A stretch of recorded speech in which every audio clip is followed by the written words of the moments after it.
वनस्पति, ये सब जीवन जगत है, जीवित जगत है। खास करके आप समझें, जीवित जितने प्राणी हैं, पशु पक्षी मनुष्य, ये सब जीवनधारी हैं।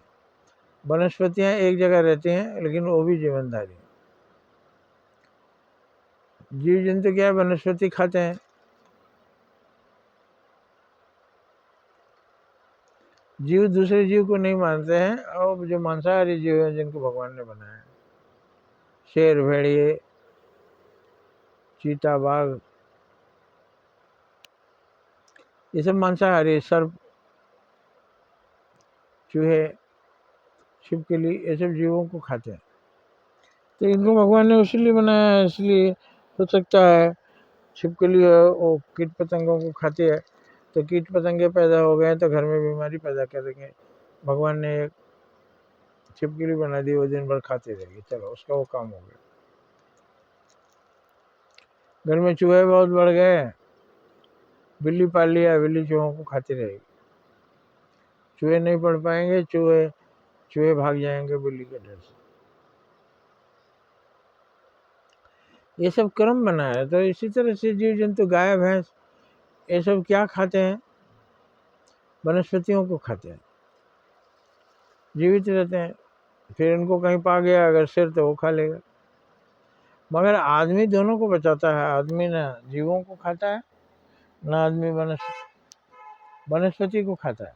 मनुष्य को खाने के लिए वनस्पति, जिसको शाकाहार बोलते हैं।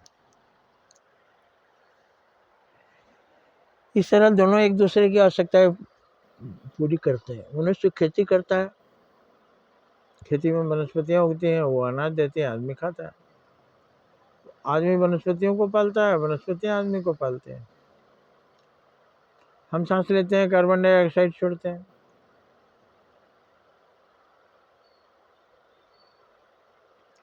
अब पेड़ पौधे कार्बन डाइऑक्साइड को ग्रहण कर लेते हैं, ऑक्सीजन छोड़ते हैं। तो हम लोग एक दूसरे के पूरक हो गए। वो हमें पालता है, हम उसे पालते हैं। हम उसकी सहायता कर रहे हैं, वो हमारी सहायता करता है।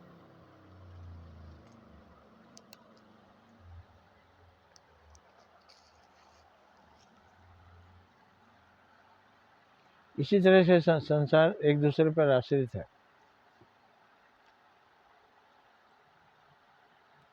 लेकिन दोनों जीवित है, मगर हमें अतिक्रमण नहीं करना चाहिए।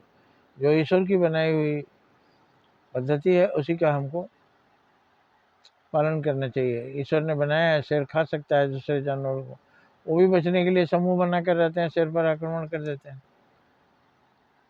जंगल में जो बीमार होता है वो दल से बिछड़ जाता है, उसी हिरण को शिकार कर लेता है दूसरा। मगरमच्छ पानी में रहता है, उसके अंदर जो जाता है उसको वो मार के खा जाता है। तो ये प्रकृति का नियम है, वो जाने। परमात्मा के काम में हम दखल नहीं देते। लेकिन कुछ लोग मगरमच्छ को मार के खा जाते हैं, ये तो भाई ये नियम विरुद्ध है।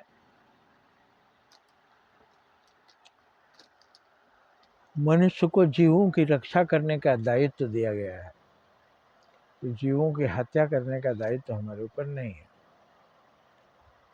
संक्षिप्त में समझ लीजिए, मनुष्य जीवों की रक्षा के लिए है। मनुष्य जीवों को भक्षण करने के लिए नहीं। बस इतना हम याद रखें। अब कोई दांत का हवाला देते हैं, मनुष्य का भी दांत नुकीला है, तो मेरा नुकीला है तो हम भी दौड़ा कर दूसरे प्राणियों का शिकार करें, उनकी गर्दन दबोचे। जो गलत है वो अपने मन में ही लगता है कि ये गलत है।